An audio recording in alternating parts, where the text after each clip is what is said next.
everyone. I want to talk to you about delivering trust in a data-driven world. And I think we all know we do live now in a data-driven world. And as individuals, we have many different roles to play in this data-driven world. Some of us are employees. Some of us are employers. Some of us are acting as customers. And we're all acting as citizens. And all of us play these different roles. And how we are interacting with data determines a great deal on what is required for us to have trust in the data and in the organizations.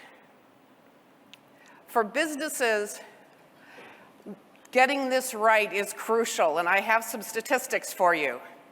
77% of companies believe that they have lost revenue from bad data.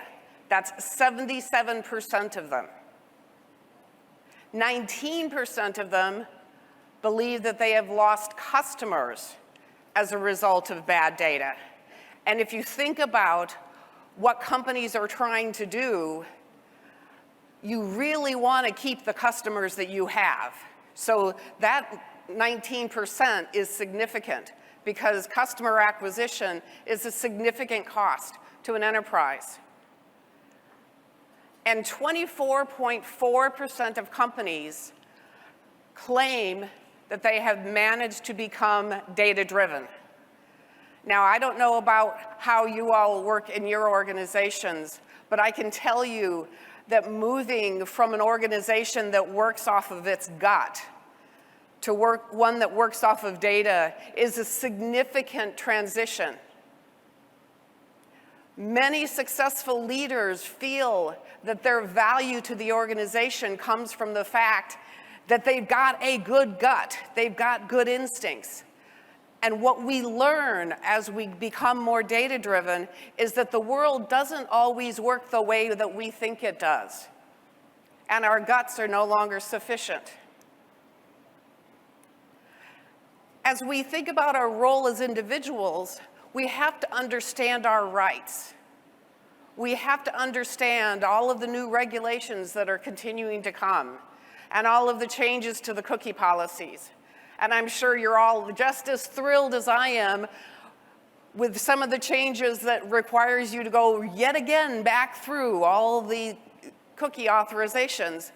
But at least they've set it up to the point where you have to opt in to have bad things done to you instead of having to figure out how to opt out. But unfortunately, there are still many organizations whose fundamental business model requires the hoarding of data. And that should be a scary thought, because data in isolation doesn't necessarily mean much. I heard this great story about a trial that occurred in the US, and it was about the time of the Snowden revelations. And one set of lawyers and the judge were trying to say, oh, well, you can't figure anything out from metadata. And so the next day, the defense attorneys came in and told the judge everything about his family. And the judge was going to throw them in jail for contempt of court. But they said, look, judge, you told us yesterday you can't get any information out from metadata. Fortunately, we are learning more and more about the power of data. I don't hear nearly as often anymore, oh, well, Facebook is obviously objective because it's an algorithm. Somebody wrote the algorithm, somebody has a goal. We have to understand this. And as more of these data sets come online and you've got more of these services out there trying to connect these different data sets, there was a website where you would type in your name and they would tell you what government services knew about you.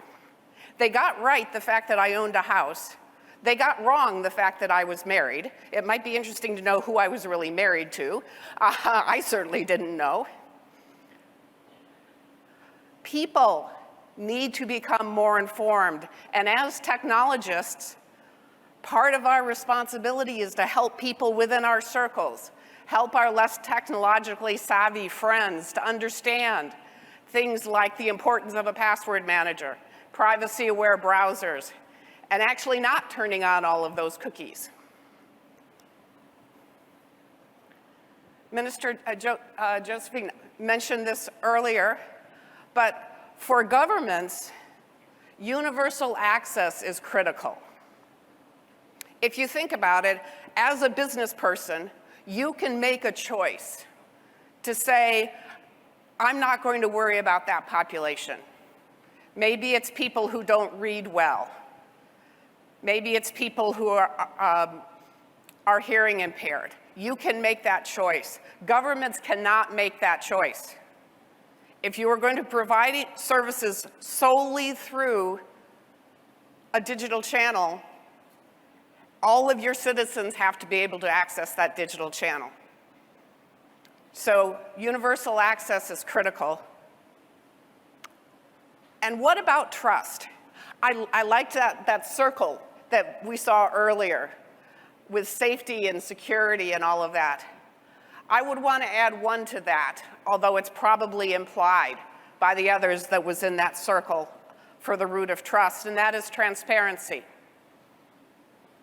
I was really impressed when I heard about what the government of Singapore did with the contact tracing. Not only did they put things out in open source, but they recognized, you know, maybe most people have a cell phone, but not everybody.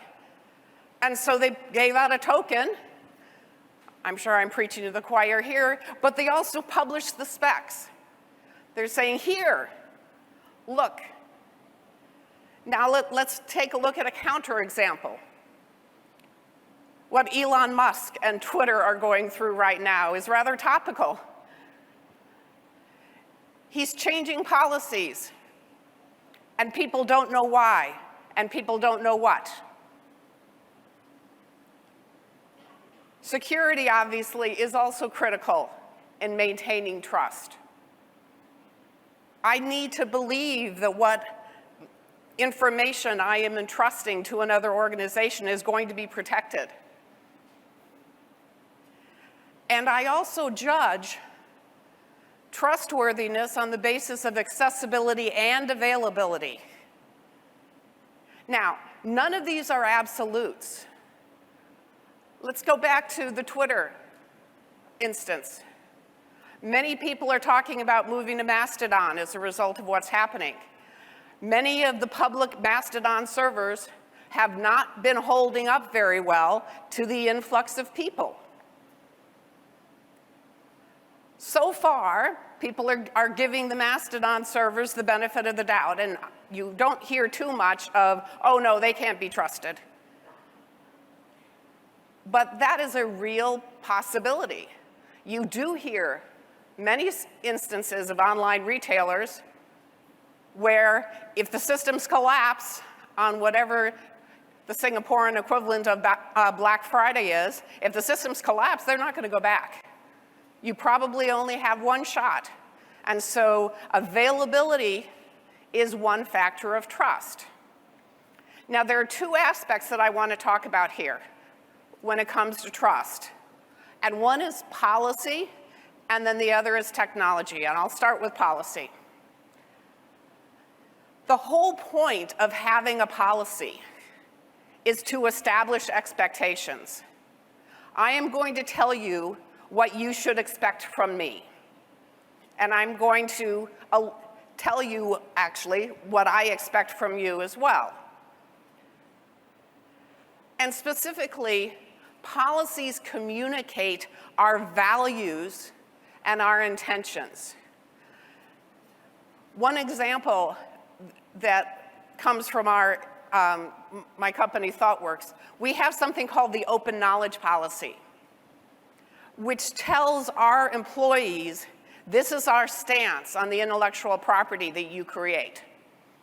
And it demonstrates to our employees that we want them to innovate, and we want them to be able to share in the rewards of their innovation and in fact take advantage of that innovation. That's one of our values, and we encode those values in the various policies that we put out. And so we're communicating our values as well as our intentions through the policies that we create. Now, what might that mean for a business? I worked with a bank in Australia, and they wanted to develop an internal framework for how they would decide how to use their customers' data. And I was speaking to the person who ran that department, and she said she had expected the entire effort to take no more than 90 days. She was 6 months into it, and she thought perhaps they would finish in another 90 days. Because making these decisions are hard. You have to trade off sometimes what you think is right with what you think is right for the business. If you think about this for a minute from the perspective of a machine learning model, is your goal to maximize revenue and profitability for your company? That might mean a better model would discriminate against people. Which do you want, profitability or fairness?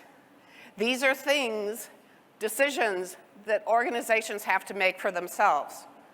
We need to make sure that we have policies around how we are interacting so that people know what they can expect from us when they are interacting with us. How are we going to use data internally? What are our standards for accessibility? You heard the minister this morning commit to a deadline for when all of the high-volume sites for the government would be following the accessibility standards. Data retention policies are an important one, too. Perhaps you're okay with these organizations having your data, but you really don't want them to have them 10 years from now. So these are the kinds of policies that organizations need to come up with so that they can start to establish this trust relationship with their customers. And there's really only one important difference for governments, and that's this universal access policy. Remember, organizations can choose not to do business with certain people. Governments cannot.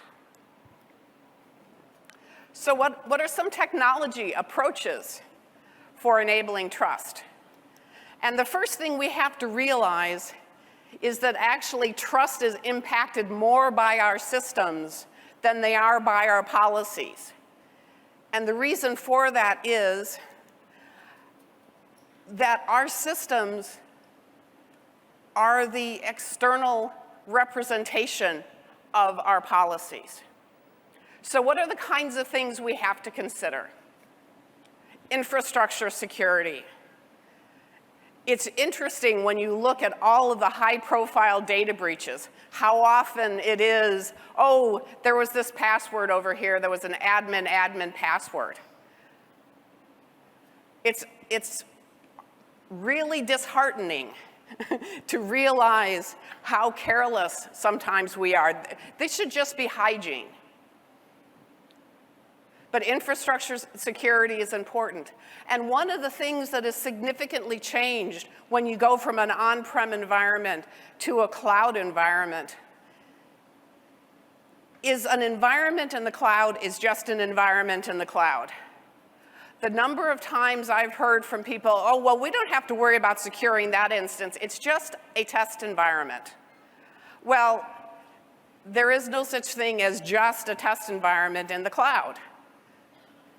To give an obvious example, a Bitcoin miner doesn't care if he's stealing cycles from your test environment or stealing cycles from your production environment. So we need to change the way we think about infrastructure security in light of the fact that everything in the cloud is production. There's some fascinating work going on in privacy-preserving technologies, and I wish I had time to talk you through these. But when you think about things like machine learning models or other analytics, and you want to process data that's encrypted, how can you process that data if it's encrypted? We're working on technologies, various approaches that would allow you to do that.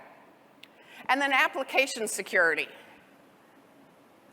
I was having a conversation last night, and someone was practically tearing their hair out at the fact that we're still seeing cross-site scripting errors. Why is it that these things still come up? There are, in fact, scanners that will pick up many of the common application security bugs that people introduce into their code. We need to start taking application security far more seriously. And of course, there are issues around identity. Identity gets a whole lot more complicated as systems become more distributed. We have to start thinking that we don't have a security perimeter anymore, which means we have to think about authentication and authorization differently. And finally, we need to think about security when we're doing the architecture for our system.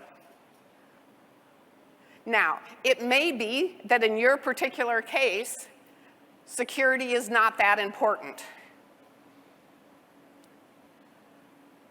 I used to work for an organization, and they had a sandwich ordering system. And because it was a perk of the company, it didn't store any credit card information. And so the only information that they needed to protect was the fact that I ordered an egg and chive sandwich on whole wheat bread every day. That was the closest thing to protected information that this system had. So they shouldn't have prioritized security in the same way, say, a bank or a hospital or a government should consider prioritizing security. But that should be a conscious decision, not, oh, we'll worry about security later. When we are thinking about our systems, we need to be constantly thinking about security and testing for security, not just think about it at the beginning when the security folks dump their requirements on you and then ignore them and think about them at the end when the audit occurs. That doesn't work very well. So what are some of the enablers? I remember having a conversation with the CTO of a security software company. And they were providing security products to end consumers. So not security experts, not infrastructure experts, end consumers. And I asked him, what kind of user research group and user experience design function do you have? And he said, oh, we don't worry about that. I do that for them. And I told him, no, you can't. In 20 years' time or 30 years' time, most people are going to be technologically savvy enough that they can understand this. But right now, the usability of many of these tools is dreadful. I've been trying to help my brother-in-law use a password manager. And he's okay with this computer, but he can't get this idea of a password manager through his head. We need to think about how to make privacy easier to use, how to make it harder to do things wrong than it is to do things right. Personally, I think open source and the open data movement are another big technological enabler of trust, because you're putting it out there. This is what I'm doing. Or from an open data perspective, the government is saying, here it is, here are the facts. Do with it what you will. There are some fascinating projects that have gone on across the globe in trying to draw those kinds of inferences that we as technologists know are possible when you start connecting the dots. There was one particular report in, I believe it was Uganda, where they were tracking effectively grants into a district for books, for school books, and reports from teachers about the availability of textbooks in their classrooms. And what they were finding, much to the embarrassment of the ministers involved, is that some of the ministers were diverting the funds for textbooks into their own pocket, and no one knew it for years until they did this correlation. Oh, they got funding for 10,000 textbooks, but only 2,000 of them seem to have appeared in the schools. Explainable AI is something that I think is going to increase in importance. When it's Amazon recommending this particular book, because I read this other book and the recommendation makes no sense to me, I'm not harmed. If an AI makes a recommendation to my doctor, my oncologist, about a chemotherapy treatment for me that may not be right, well, there's a whole lot more risk involved there. We need to be able to understand where some of these decisions are coming from. One of my favorite stories about explainable AI comes from a teaching hospital in the US. And they wanted to train a model that would show, or that would say whether or not a particular patient should go into the intensive care unit after a particular procedure. And they trained it on two different techniques. One really did a good job, but you couldn't figure out why it was making the decision. The other one wasn't quite as good, but it was very easy to interrogate. And they realized that they had a flaw in their data set. Their process had always been to immediately put all people with asthma in the intensive care unit. So they had no data in their data set about asthma. And if they would have not trained it in such a way that they could understand the decision making, they might have had some asthma patients die before they realized there was a flaw in the model. That's the power of explainable AI, and it's important now because the decisions that these AIs are, or even recommendations that these AIs are making, have far more impact than simply seeing a recommendation that I'm not terribly interested in.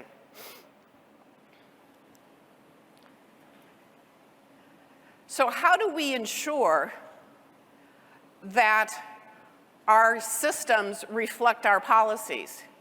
Because again, our systems are the actualization of our policies. And what people see as our policy is what our systems do. It's the classic, do what I do, not what I say. The more we can automate governance, the more we can audit whether or not our systems correspond to our policies, the more we can reassure our customers and our users that, in fact, we are walking the walk, not just talking the talk. Now, one of the problems that we have as technologists, what are we good at? We're problem solvers. We see a problem, we focus on the problem. Here's my target audience, here's the issue, here's the solution I've got. And that's great for solving the problem for that group. But it's not great when you think about it from the perspective of, okay, and how is this going to play out with groups that I haven't thought about? Where do I have the potential for destroying trust with a community that I might not have even thought of? So we've pulled together techniques, things like the tarot cards of tech, to help teams, when they are building software, to think about what are the other possible impacts? What are the possible unintended consequences? Because when we lose trust, it's very difficult to regain it. And we don't ever set out to say, no, I'm going to make life miserable for these people over here, thank you very much, because I don't care about them. We don't intentionally set about to do that. But very often, we don't even know it. There's current controversy going on right now, again in the US. The oxygen monitors that hospitals were using during the COVID outbreak were not very accurate on black skins. And so, disproportionately, blacks were dying from the fact that we didn't know that that particular sensor did not read accurately in black patients. That wasn't deliberate, but it wasn't tested. People didn't think about, oh, we need to have a more comprehensive testing strategy. These are the kinds of things we have to start thinking about. We have to lift up our heads and look around and say, hey, I might want to worry about that. And in fact, we might actually say, oh, wait a minute. If I make this little tweak to my product, I've got a whole new market over there that I didn't even think about. That's the good outcome. More and more of the world is becoming digital. Sometimes within our organization, we talk about the fact that more and more companies are becoming technology companies that happen to do other things. We're not there yet, but more and more of the world is becoming digital, and more of our lives are lived online. Whether it's what we buy, how we travel, how we communicate, how we get the news, all of these things are going digital, are going online. So we need to start thinking about, in all of our interactions, what is the basis of trust? Who am I trusting? What am I trusting them with? What is the basis of that trust? And what might I do if something goes wrong? What is my tolerance for problems before that trust is irrevocably broken? And what many social science studies and economic science studies have shown is that people will go on for a long time taking one more hit, one more little hit, one more little hit, and then you hit the abyss. And once you go into the abyss, there's no coming back out. If that one last breach is what sent people over the abyss, saying, okay, we got it fixed now, guys, isn't going to work. You lose people forever when you go off the abyss. So securing our systems, understanding and protecting data and our identities allows our users to trust us. That's the relationship we have to have with our users, because we need to deliver trust in this data-driven world.